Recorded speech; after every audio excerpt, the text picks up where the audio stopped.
A Voice from Waterloo is the humble tale of an old soldier who was an eyewitness to and participant in many of the scenes he attempts to describe. Edward Cotton served in the 7th Hussars. Let's begin.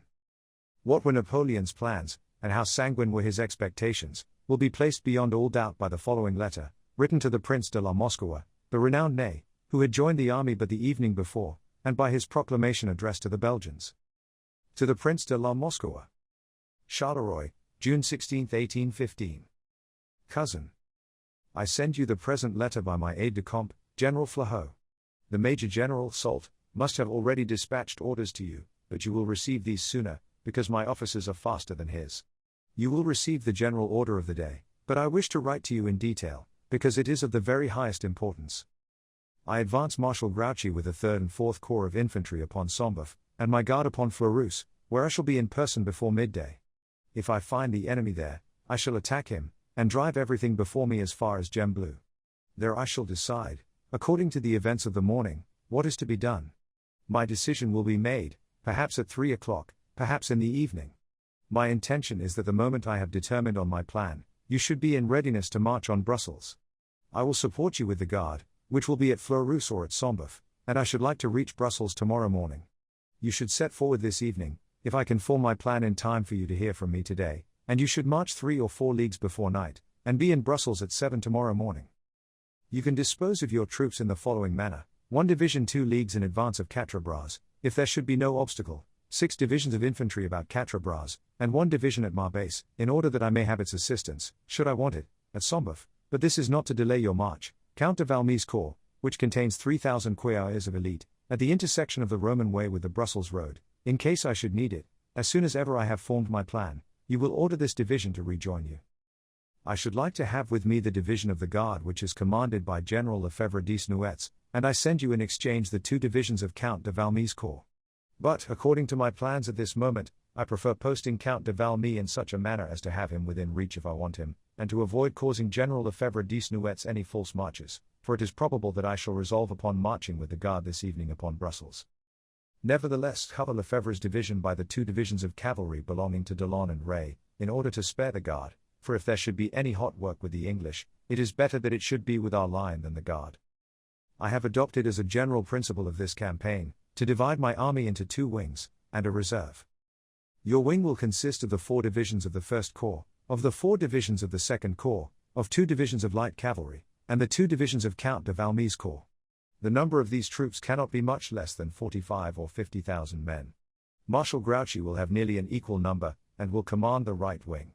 The Guard will form the reserve, and I shall bring it up in support of the one wing or the other, according to circumstances. The Major General will issue the most precise orders, in order to secure obedience to you, when you have a separate command. Whenever I am present, the commanders of corps will receive orders directly from me. I shall draw troops, according to circumstances, from either wing, to strengthen my reserve. You well understand the importance attached to the taking of Brussels. It may also produce important results, for a movement of such promptitude and daring will cut off the English troops at Mons, Ostend, etc. I wish your measures to be so taken, that, at the first order, your 8 divisions may be able to march rapidly on Brussels, without any difficulty. Napoleon. Proclamation to the Belgians and inhabitants of the left bank of the Rhine. The ephemeral success of my enemies detached you for a moment from my empire. In my exile upon a rock in the sea, I heard your complaints. The god of battle has decided the fate of your beautiful provinces. Napoleon is among you. You are worthy to be Frenchmen. Rise in mass, join my invincible phalanxes, to exterminate the remainder of those barbarians, who are your enemies and mine. They fly with rage and despair in their hearts. Signed, Napoleon. By the Emperor. The Major General of the Army. Count Bertrand. At the Imperial Palace of Laeken. Little comment need be made upon this letter and proclamation. They are characteristic of Napoleon. A most able plan of operations is developed with his usual recklessness of human life. We see him prepared to sacrifice his troops of the line to save his guard, and either wing, so that with the other he might make a dash at Brussels. His overweening confidence of being there even early on the 17th, and his sanguine expectations that the population would support him, are clearly shown by the above documents. Napoleon must evidently have miscalculated the degree of energy and promptitude necessary to overcome 2 such generals as Wellington and Blucher. He sadly underrated the gallant troops which he and his marshal had to combat. And when adverse writers talk so much of the calculating, cautious and methodical Wellington, as Napoleon was pleased to call him, being taken by surprise in this campaign, we may venture to ask, was not the emperor taken by surprise and thrown out in all his calculations by the extreme vigilance and energy which brought 3 corps of the Prussian army, above 85,000 men, into position at Ligny by midday on the 16th? And but for an error in the transmission of orders, these troops would also have been joined by Bulow's corps, and had General Zieten sent information to General Muffling or to the Duke of Wellington at Brussels, when the French army in 3 columns was first seen in his front in advance of Charleroi, the whole allied army might have been concentrated at Quatre Bras during the night of the 15th. Wellington in person was at Ligny on the 16th, observing Napoleon preparing for battle, and after conferring with Blucher, he returned to Quatre Bras in time to give a most critical check to the gallant Ney. Was it no surprise to Napoleon to find that Wellington, upon hearing of Blucher's retreat from Ligny, instead of falling back to Ostend, etc., immediately retired with ominous steadiness upon Mont Saint-Jean?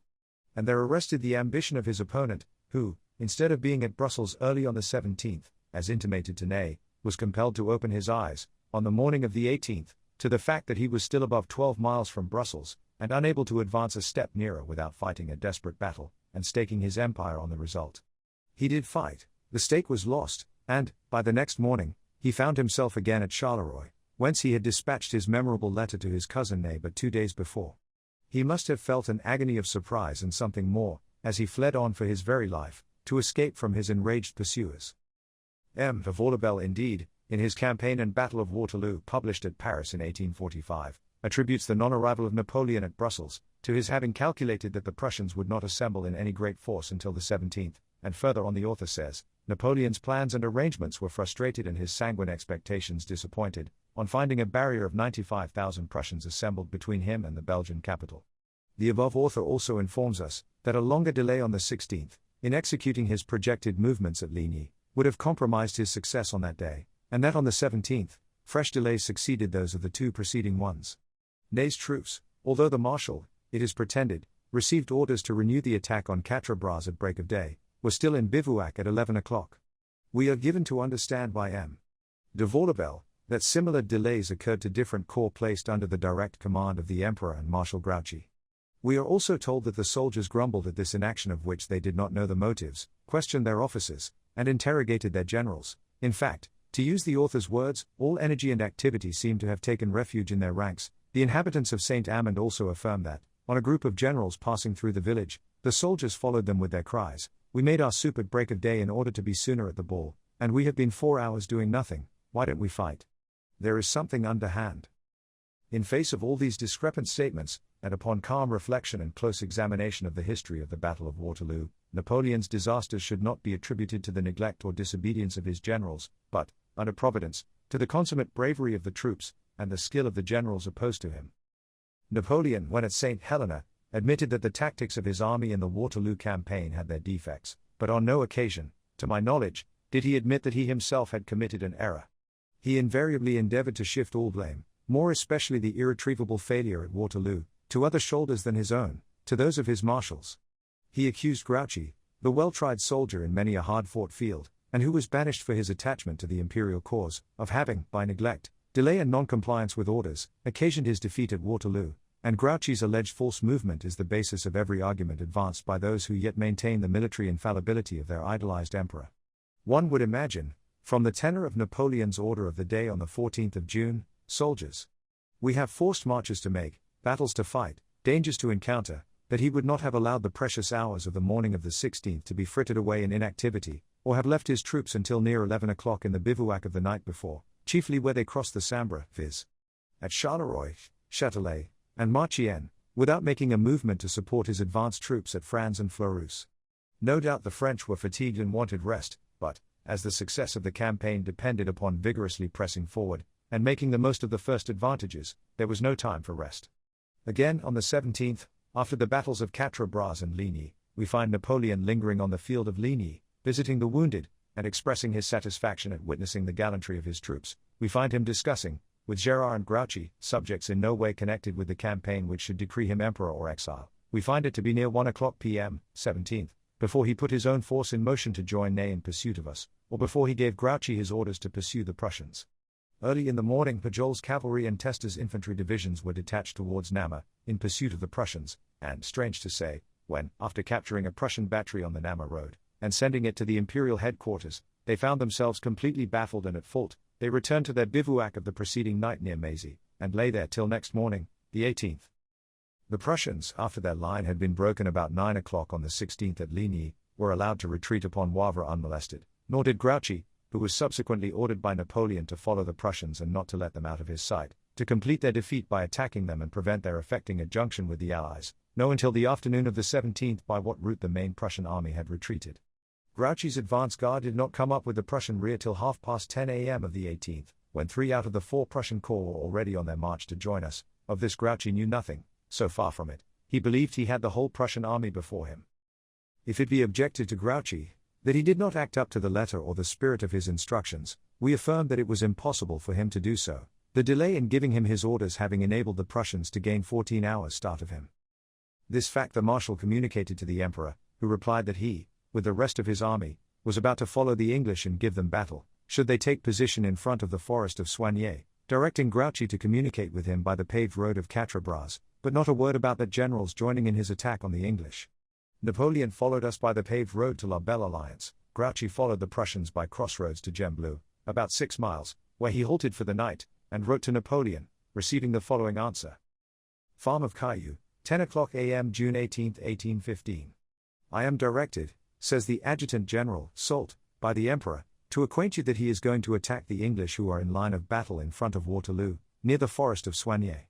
His Majesty directs you will move upon Wavre, to be nearer to us, to report your operations, to keep up a communication, etc. Again, not one word about marching to assist the Emperor, and here we may observe that Wavre is not in the direction of Mont Saint-Jean. When, however, at 1 o'clock, Napoleon found that Wellington was not to be trifled with, and that a Prussian corps was hovering upon his right flank, he dispatched another order. Field of battle, Waterloo, 1 o'clock p.m. June 18, 1815. Monsieur le Maréchal. You wrote from Gembloux this morning at 2 o'clock, informing the Emperor, you were about to march to Sartles-Walhain. His Majesty now directs you will maneuver in our direction. You must find out the point, in order to keep up the communication, and be at hand to fall upon and destroy any enemy that may attempt to attack our right. At this moment we are engaged in battle on the line of Waterloo, the enemy's centre is Mont Saint-Jean, so maneuver to join our right without loss of time. The Adjutant General, Duke of Dalmatia. P.S. An intercepted letter informs us that the Prussian General Bülow is about to attack our right flank. We think we see the corps on the heights of Saint-Lambert, so approach us without losing an instant, and destroy Bülow, should you catch him in the fact. The order was in itself no doubt sound and judicious, but the original vice we have already alluded to, as characterizing the movements of the French army after the passage of the Sambre, rendered obedience impossible. The letter, written at 1 o'clock, did not reach Grouchy until 7, about which time Napoleon's right had been attacked and driven back by Bülow's advanced brigades. It was 7:30 a.m. on the 18th of June, when Grouchy moved from his bivouac at Gembloux, and, owing to the bad state of the roads, nearly 11:30, before he reached Sartles-Walhain, a distance of about 6 miles. At the latter place, the report of a heavy cannonade was distinctly heard in the direction of Waterloo. Grouchy was strongly urged by some of his generals to march towards the firing, and for not doing so, he has been attacked at all points. He declined the proposition of his generals, on the ground that he did not consider it his duty to march towards the battle already raging elsewhere, but to attack, according to his instructions, the Prussians with whom he had just come up.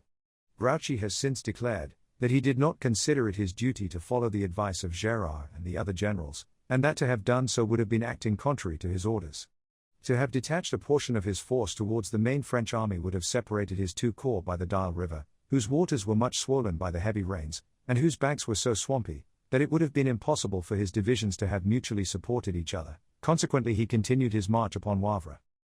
For argument's sake, we will suppose that Grouchy adopts the advice of his generals, and commences his march at the time the firing was first heard, about 12:30 o'clock. On average roads in fair condition, an army of 32,000 men of all arms would take 7 hours to march 15 miles. They had already marched about 6 miles, as we have seen, over bad roads.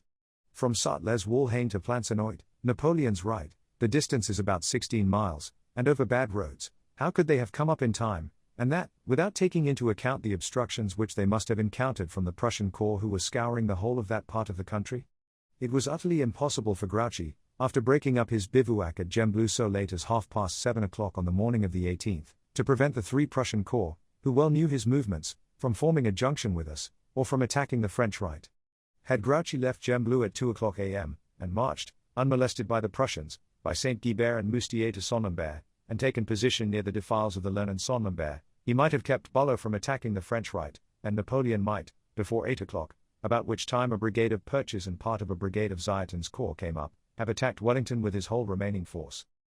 After the unaccountable delay on the 17th, the division of his force by Napoleon appears a false move, for a corps of cavalry would have sufficed to watch the Prussians. Grouchy, unquestionably, was dilatory, and wanting in his former energy and judgment, for though he must have known that the Prussians, or a large portion of them, would attempt their junction with us, he sent out no patrols to ascertain whether the contemplated movement was in operation, and neglected to keep up that which is always so essential, a close communication with the main body of the French army. His whole attention appears to have been directed to his right, the events on his left he entirely neglected. We have stated Napoleon's anxiety to impute the blame of the failure exclusively to his two marshals.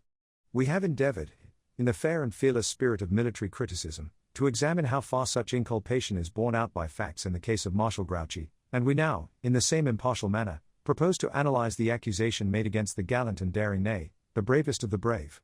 The charges are twofold: delay at Quatre Bras, and rashness at Waterloo.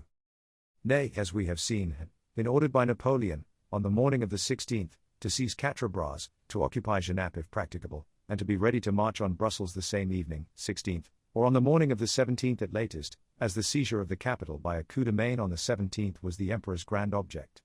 For this purpose Ney was, if possible, to press forward 3 or 4 leagues at least, on the 16th, and to be supported by the light cavalry of the Imperial Guard. Now, Ney is blamed by Napoleon and other military writers, French, for not having gained possession of Quatre Bras early on the 16th, before our force came up. Certainly no British soldier underrates the value of an early attack, as Arroyo de Molinos can testify, but was Ney justified in attempting to obtain possession of Quatre Bras? We incline to think he was not. More than one half of his force was still in the rear. Delon's corps was on the Sambre, or close to it. Girard's division of Ray's corps was near Fleurus with Grouchy, and Kellermann's cavalry had not joined. No blame to him, the gallant Ney, for that. He had joined the army but the evening before, the 15th. Notwithstanding these untoward events, he ordered forward Ray's 2nd Corps, but finding that heavy masses of the enemy were concentrating at St. Amand on his right, and ignorant of the force in his front, he judiciously declined to press on till Delon came up as a support. This concludes the 14th part of the story. Thank you very much for listening. What do you think of Cotton's description of the battle? Please subscribe for more stories and leave a comment.